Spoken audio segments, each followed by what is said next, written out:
Ya, entonces prendo más fácil. Ya, entonces miren, jovencitos.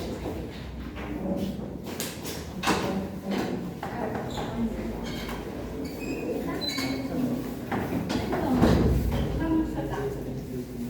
Recuerden ustedes que ¿qué es una polimiopatía inflamatoria idiopática? Quiere decir que mi paciente, ¿qué tiene?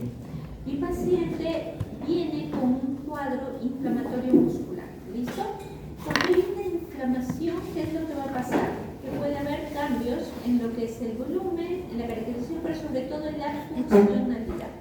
Y como lo reconocemos con sus enzimas musculares. Entonces, si nosotros, por ejemplo, decimos el paciente tiene mialgia, ¿qué me dice? Tiene dolores musculares, que no necesariamente te van a modificar las enzimas musculares.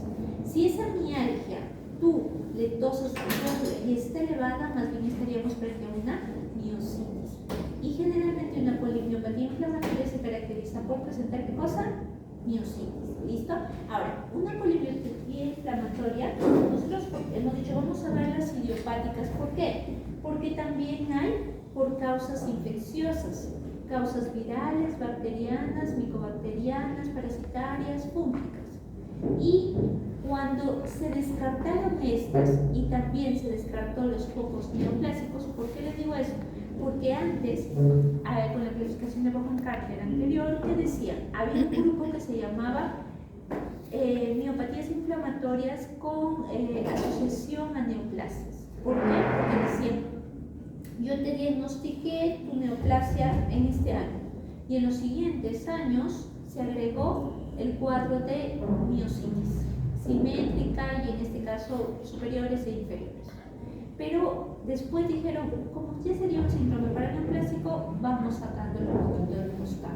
Pero sí vamos a reconocer en este grupo a las que debutan con el compromiso muscular autoinmune y posteriormente en el camino se identifican focos neoplásicos. ¿Listo? Entonces, en las idiopáticas autoinmunes, ¿cuáles son? Las dermatomiositis clásicas, las dermatomiositis juveniles. Las clásicas son las de población adulta, de 18 a más años. Las juveniles, menos de 18, específicamente 16 a menos. Y también hay una forma miopática, listo, que más bien tiene los cambios cutáneos y no tanto la variación a nivel de la musculatura. Y la otra es la de cuerpos de inclusión y la necrotizante inmunomediada, listo, y la polimiositis. Ahora, de todas ellas vamos a ver que es frecuente, ¿no? Generalmente los reportes de casos pueden ir de 2.1 a 7.7 casos por lo que es millón de habitantes. ¿Y eso es algo alto? No, porque se acuerdan cuando veíamos a R, cuando decíamos que podían ir hasta cerca de 1% de la población general. Entonces su casuística era mucho mayor. Y de lupus también su casuística es mayor. Estas son menos frecuentes. Y de las que nosotros estamos viendo, decimos, ¿cuál es la más usual que te reporte? Dermatomiositis. ¿Cuál es la que le sigue? Polimiositis. ¿Cuál le sigue? Miositis de cuerpo de inclusión o las necrotizantes inmunomediadas. ¿Pero por qué decimos eso? Porque, por ejemplo, polimiositis dicen, puede reportarse 4 casos por millón de habitantes, pero dermatomiositis te puede reportar lo mismo o incluso mucho más. ¿Listo? Ahora, ¿cuál es lo que tenemos que tener en consideración? Hay dos formas. La clásica adulta, que generalmente va a ser adultos que pasen los 40 años o más, y la forma juvenil, que va a ser en el grupo menor de 18. Esos son los dos picos característicos. Pero también hay que considerar que hay una entidad que se llama miositis del cuerpo de inclusión. Esa, su favorita casuística se ha reportado en pacientes varones por encima de los 45 años. Y cuando hacen estadísticas dicen, bueno, hay de 3 a 14 casos por 100.000 de pacientes por encima de los 45. Ahora, las miositis necrotizante autoinmune, esa dice, de todas las polimiopatías puede ser el 20% a menos. Y lo que sí te dicen, ojo, hay un grupo de pacientes que tienen unos anticuerpos que van contra la HMG-CoA reductasa.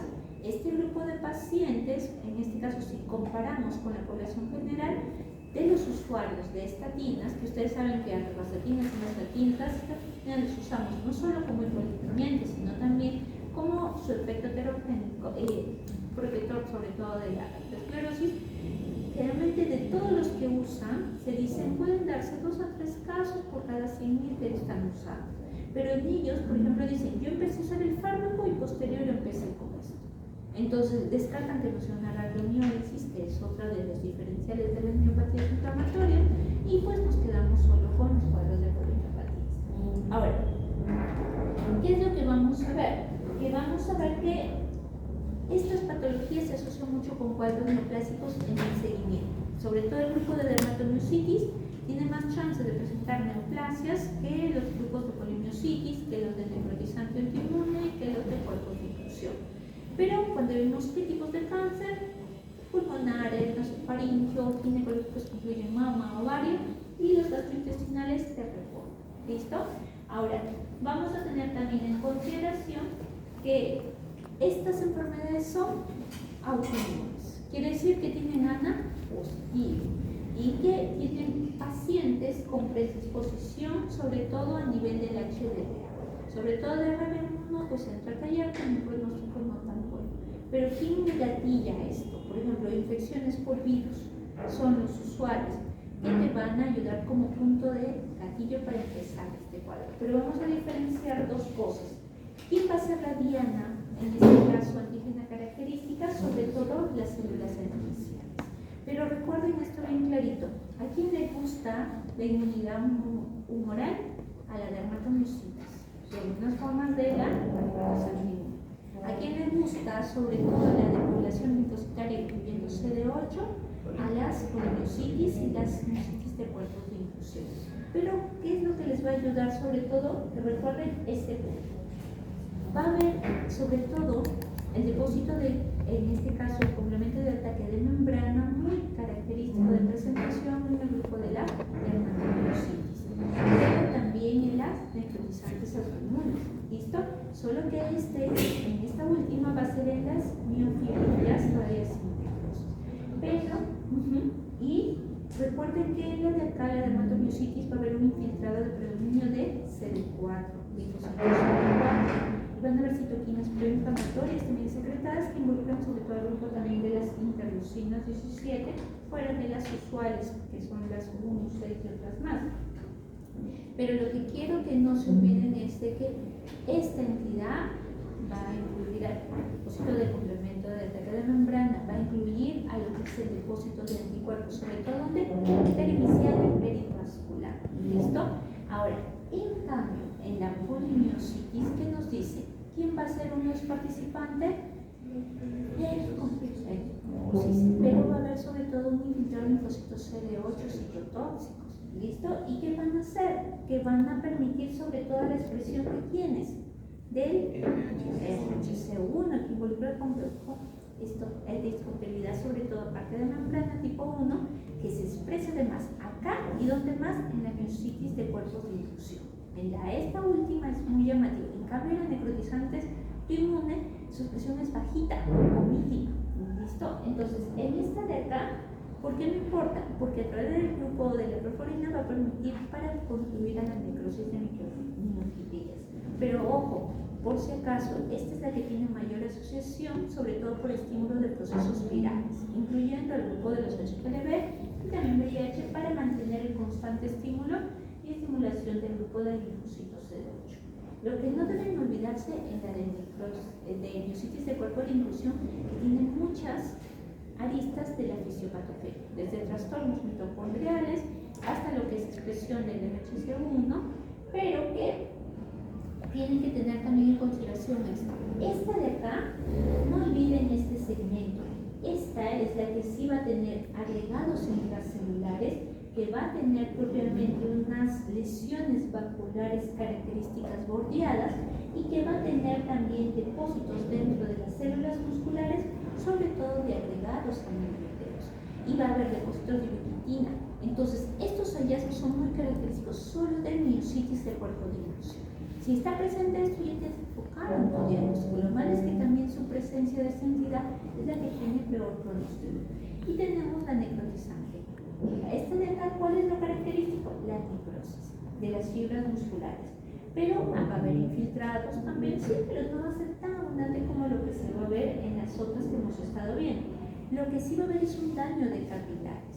Estos daños de capilares no van a ser por los procesos de complementos, pero casi va a participar en la oral, pero también hay que tener en consideración los anticuerpos dirigidos contra la partícula SRP y contra lo que es HMG-CoA reductasa como parte de las características. Ahora, en el cuadro clínico ustedes van a ver que lo usual es que hay ciertas manifestaciones que son patogénicas, sobre todo en el grupo de la dermatomiositis.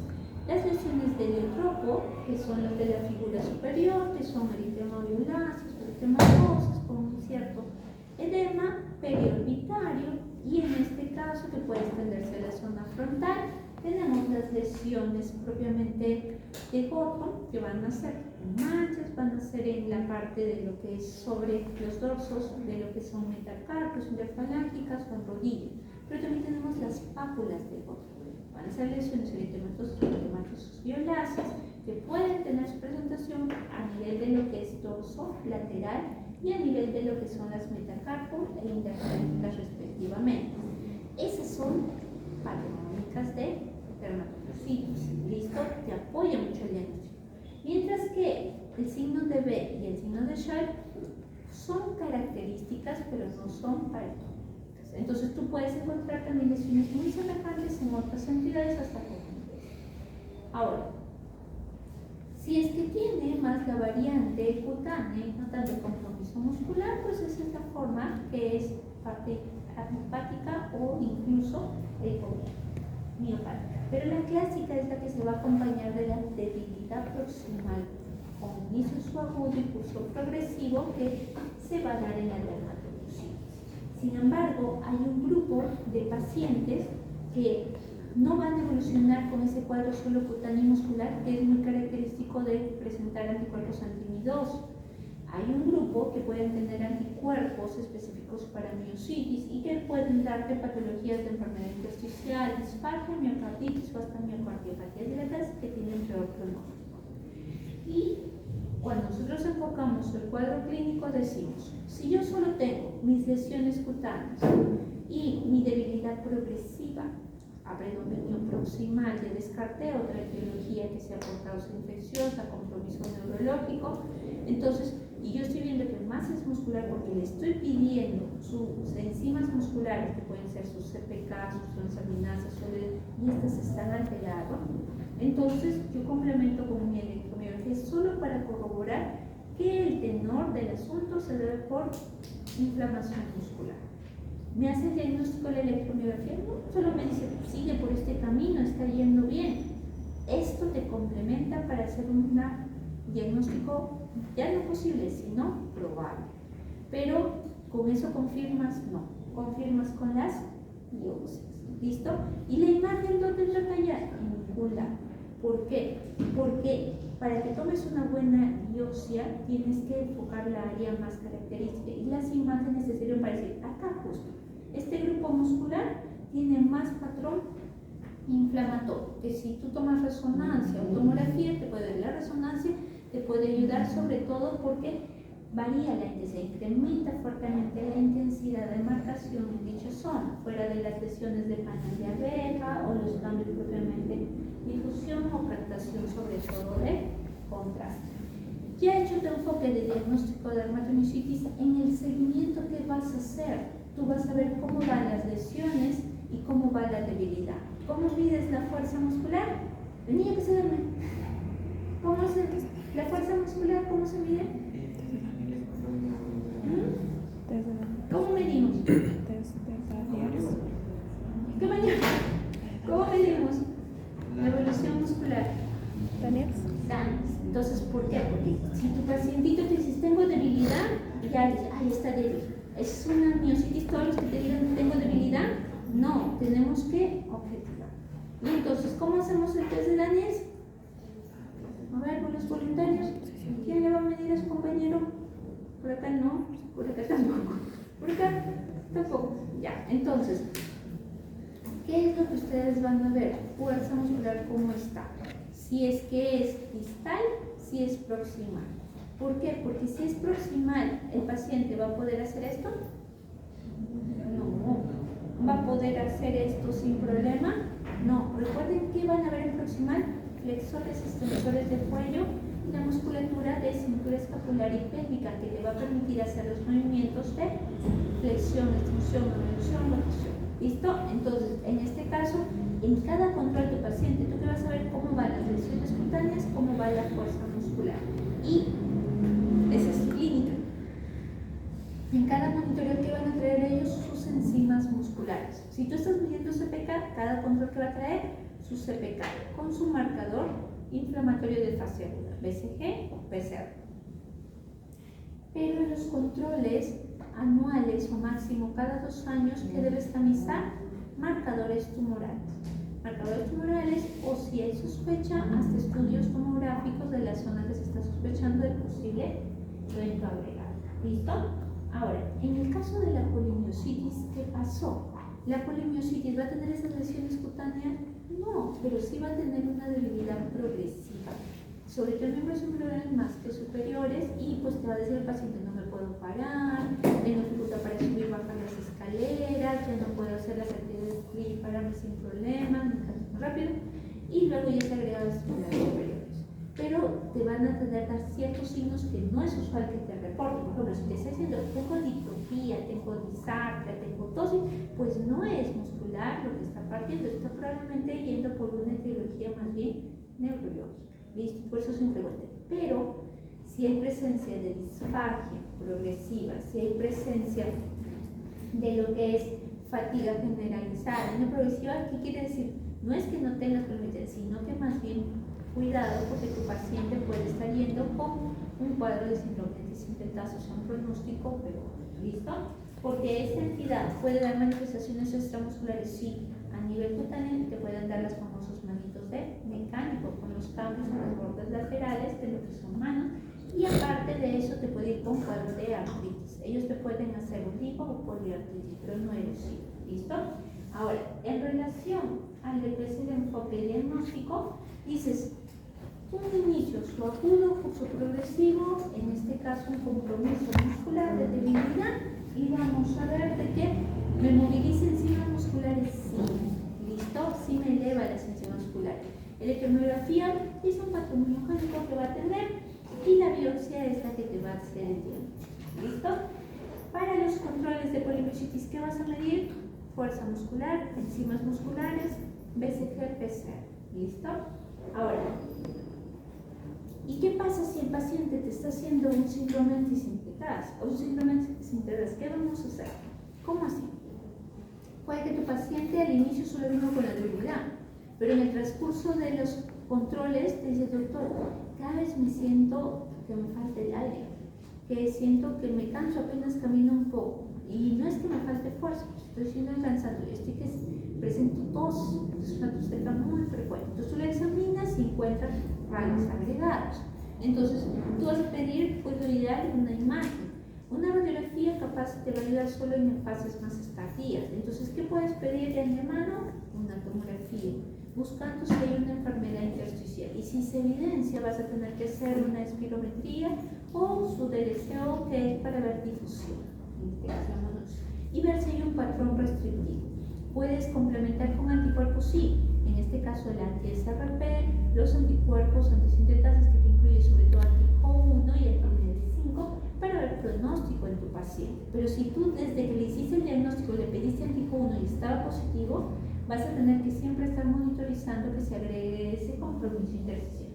Pueden hacer afectaciones cardíacas y miocarditis, miocardiopatía. Ese anticuerpo anti-SRP te ayuda como factor pronóstico para esa entidad. Y para la afección digestiva ellos sí te pueden hacer disfagia. Ahora, es más frecuente ellos que en dermatomiositis. Y el compromiso puede ser hasta poliartritis no erosiva hasta 45%. Ahora, estos anticuerpos para lo que es específicos de miositis y asociados a miositis. Los asociados, es decir, puede estar estos anticuerpos presentes en esta entidad inmunológica y en otra entidad del mismo tiempo. Por ejemplo, los pacientes que tienen el PMSE positivo, el paciente puede que ella haya tenido el diagnóstico de esclerosis sistémica, le hicieron solo con el compromiso de piel 9 puntos. está con su tratamiento, pero en el transcurso del tiempo empieza con mayor debilidad en extremidades y tiene movilización de enzimas. Y entonces tú dices, no, mi paciente, y la electromiografía con patrón miogénico, y dices, no, mi paciente está haciendo también una polimiositis. Y entonces dices, y justo tomas este anticuerpo y te salió positivo. Entonces este paciente tiene un síndrome de superposición.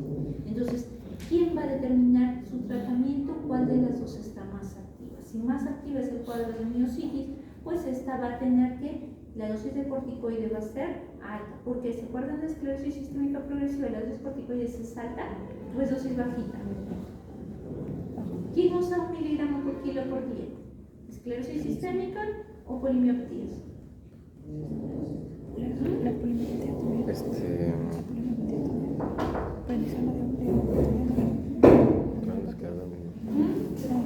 También, de la polimetría no también. A ver, tú respóndeme. ¿Quién usa dosis de miligramos por kilo por día? ¿Polimiopatías o esclerosis sistémica? ¿Esclerosis sistémica usa 1 miligramo por kilo? La polimiopatía. Poliopatías.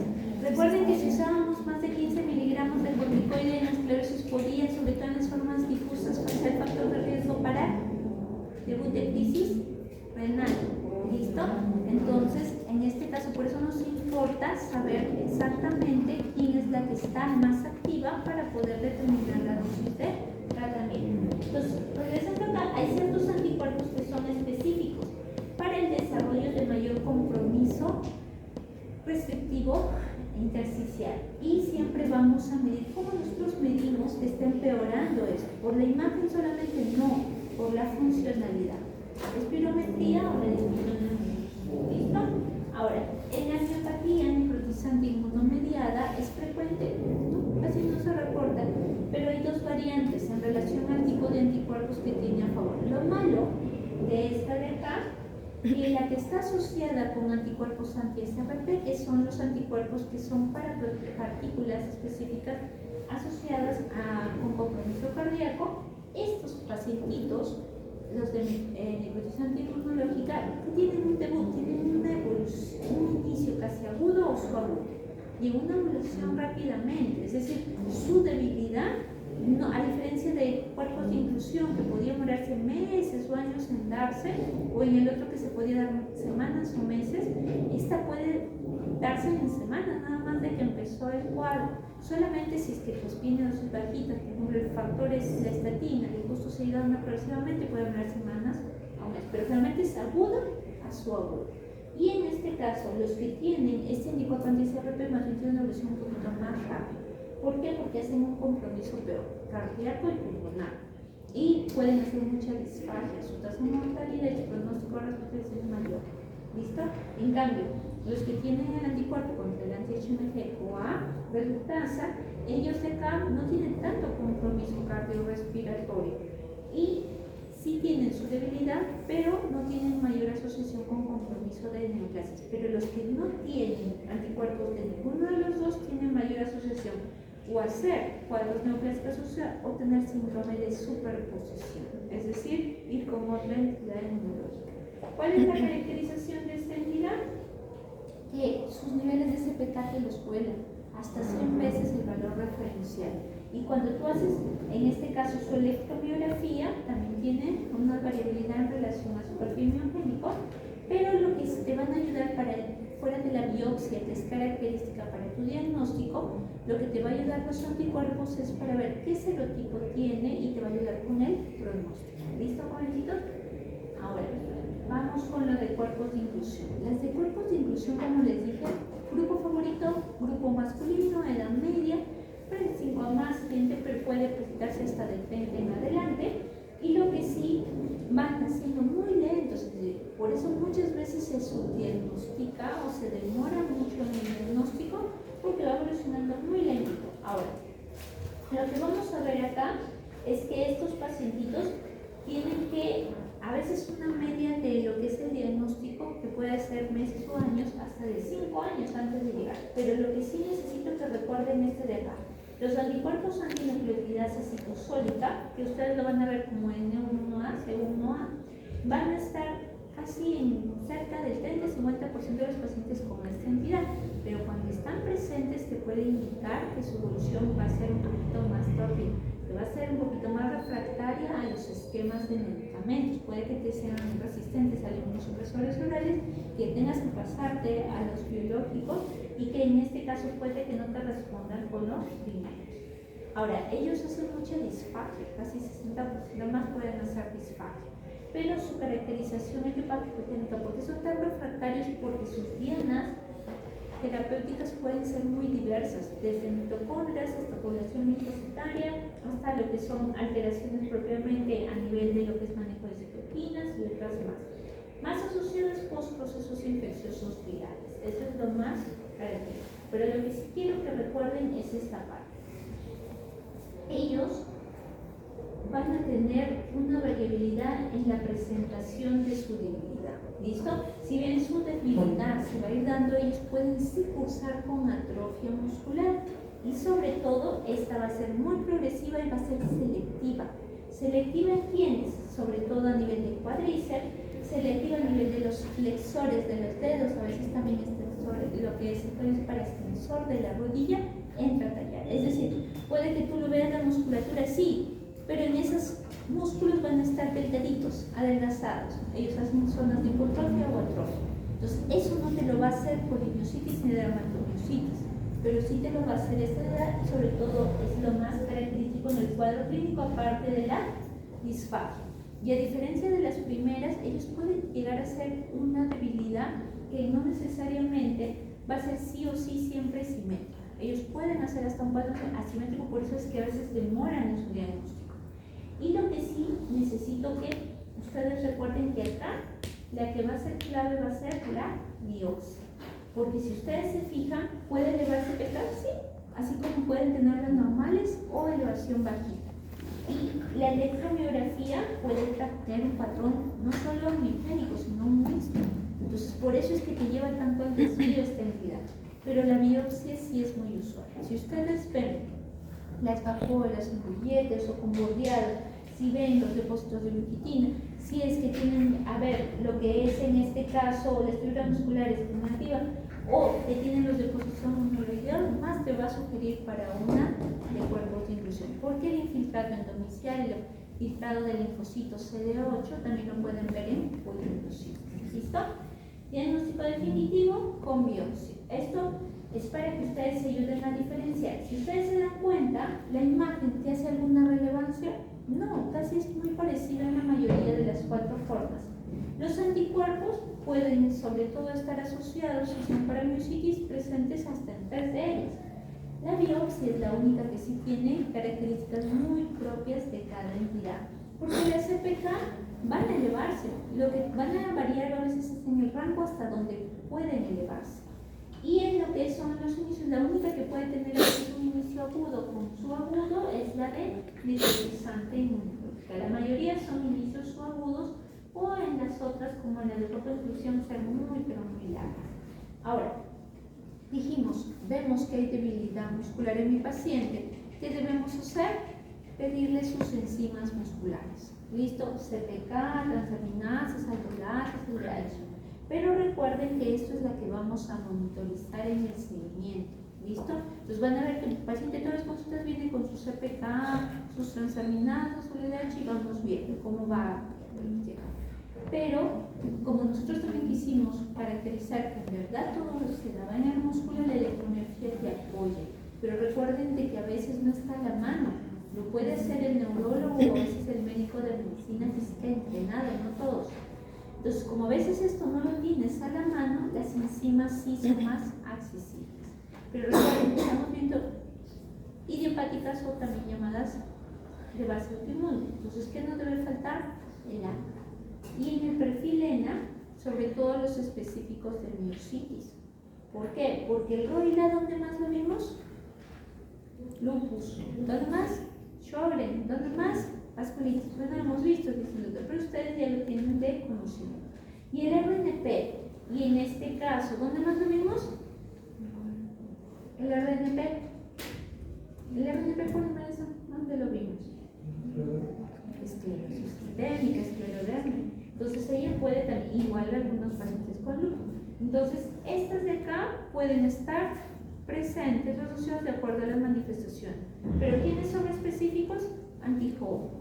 Antijo 1 entra a tallar y acá entra también a tallar los SRG, los MDA5 y otros más. Ahora, las imágenes les va a ayudar para caracterizar extensión de la enfermedad.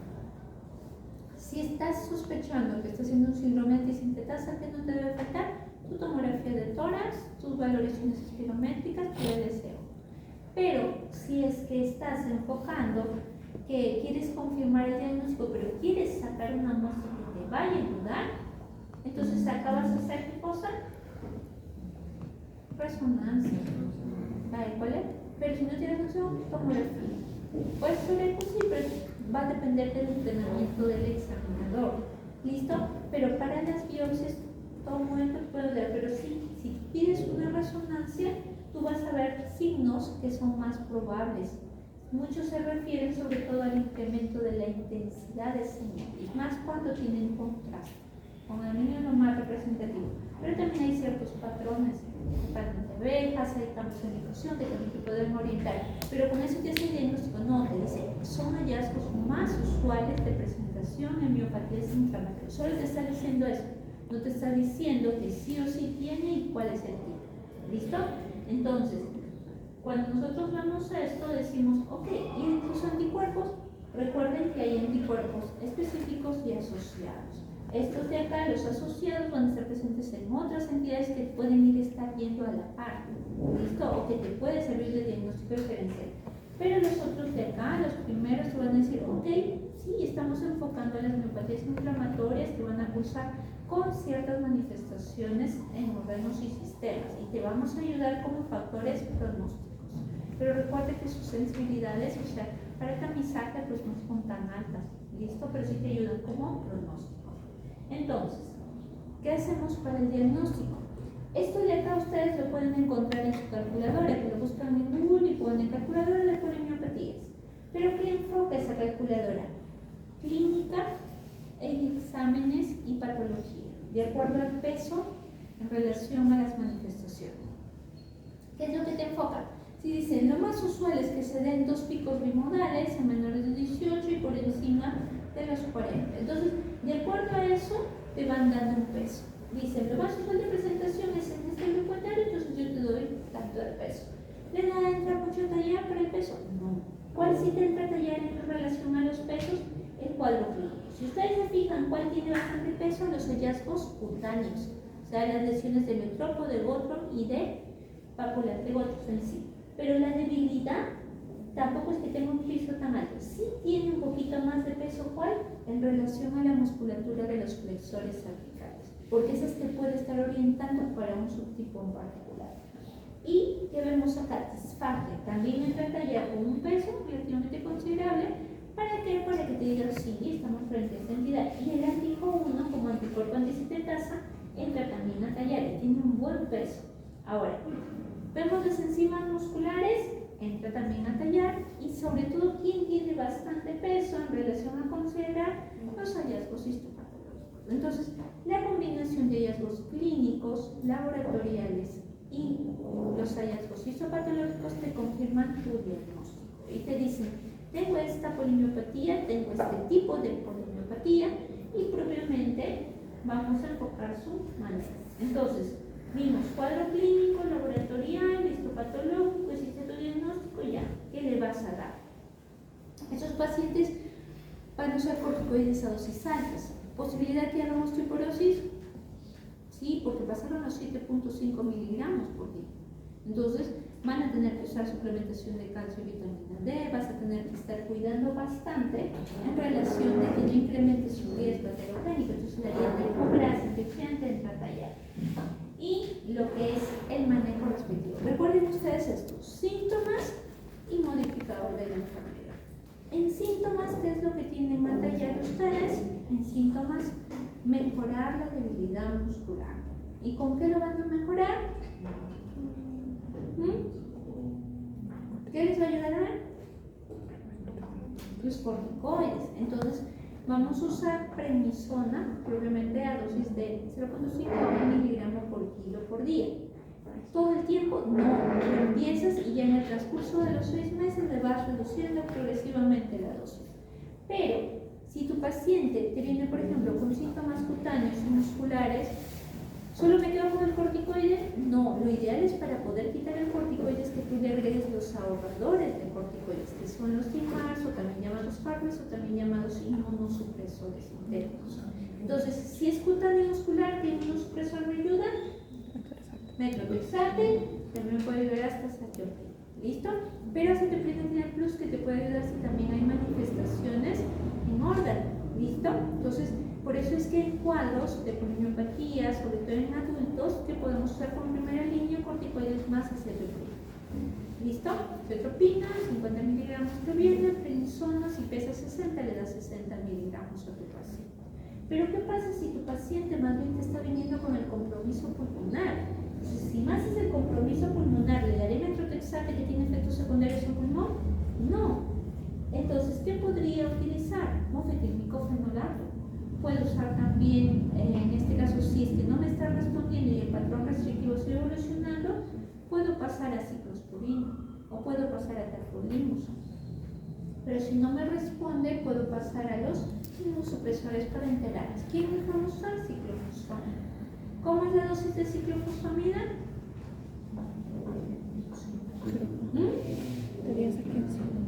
Pueden darlo por metros de superficie corporal. Listo, 0,75 por metro de superficie corporal. O podemos darle ¿en Morel? No, en parenteral. Entonces, podemos dar como por ejemplo cuando veíamos en los que decíamos 500 endovenosos quincenal cada set.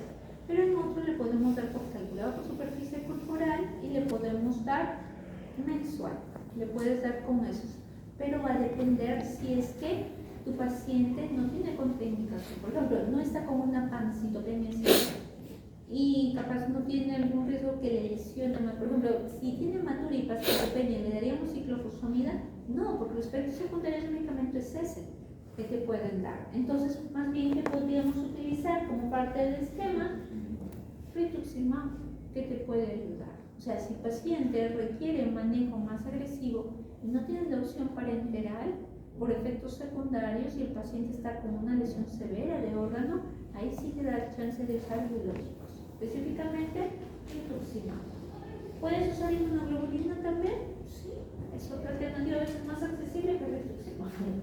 Ahora, ¿pero qué pasa si no te están respondiendo y está empeorando? Tanto el cuadro cutáneo, el cuadro muscular, el cuadro intersticial, el cuadro de compromiso.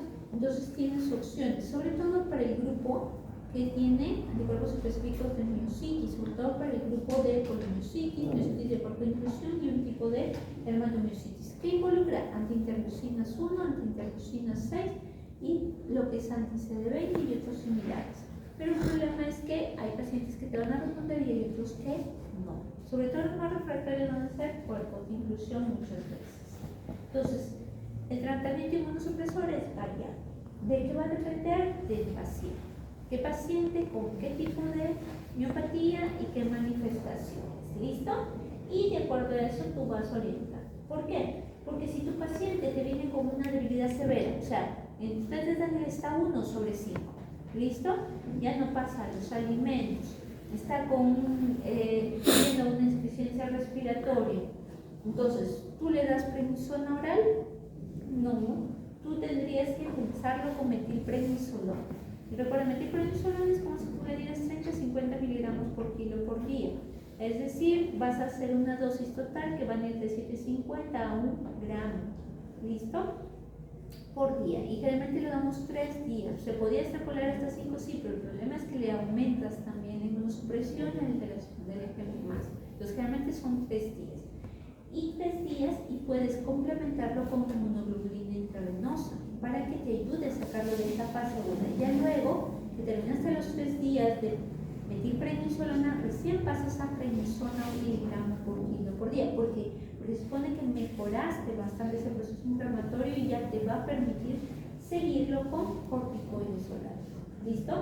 Ahora, si este pacientito no cumple criterios de gravedad, solamente tiene la debilidad está 4/5 y está con la lesión cutánea, pues tú le puedes enviar solo con la prednisona, 1 miligramo por kilo, y le vas agregando su inmunosupresor sintético, ya sea su azatioprina, o ya sea su metrotexate, o ya sea su mofetilmicofenolato. ¿De qué? Dependiendo de los síntomas. Recuerden, mofetilmicofenolato, sobre todo si hay compromiso de pulmón o de órgano funcional, como se puede ver. Pero los otros sí es más el compromiso de este lado. Entonces, recuerden que vamos a ajustar de acuerdo a mi paciente y manifestación. ¿Y qué pasa con los niños? En los niños, decimos de acá, lo único que de primera línea, ¿quién va a usar más la azatioprina? No, metrotexate. Ya cuando estos no te están respondiendo, debes pasar propiamente a las ciclosporina, mofetilmicofenolato, y por último se pueden hacer el ciclosporina por los eventos secundarios. Pero en los pacientes que tienen sobre todo compromiso intersticial desde que lo estás captando, tú tienes que ver, ¿es una forma aguda o subaguda? ¿O es una forma crónica? Si es aguda o subaguda y tiene anticuerpos a favor de miositis de manera específica, te va a decir, va a ir con un curso bastante, por así decirlo, alterado, y entonces cuando tú recién estás captando y es una forma aguda, tú le puedes dar el corticoide dosis de pulso y le complementas con el inmunosupresor parenteral. Y ya luego en el seguimiento le puedes seguir con ciclosporina, tacrolimus. Pero ya para lo que es en la evolución posterior, si tú ves que no te está respondiendo, ahí sí tú puedes cambiar el inhibidor de la JAK, en este caso aldofacitinib como parte del esquema, o puedes ir para otros biológicos como rituximab. Pero ¿qué pasa si más bien viene con la forma crónica, con anticuerpos a favor? Vas a dar corticoides en dosis propiamente orales, 1 miligramo por kilo, y le puedes dar tu azatioprina o mofetilmicofenolato, o incluso tu ciclosporina si tuvieras en acceso y tuvieras contraindicación para el otro, y lo vas siguiendo en la evolución. ¿Cada cuánto tiempo lo vas siguiendo? Realmente cada 2 a 3 meses.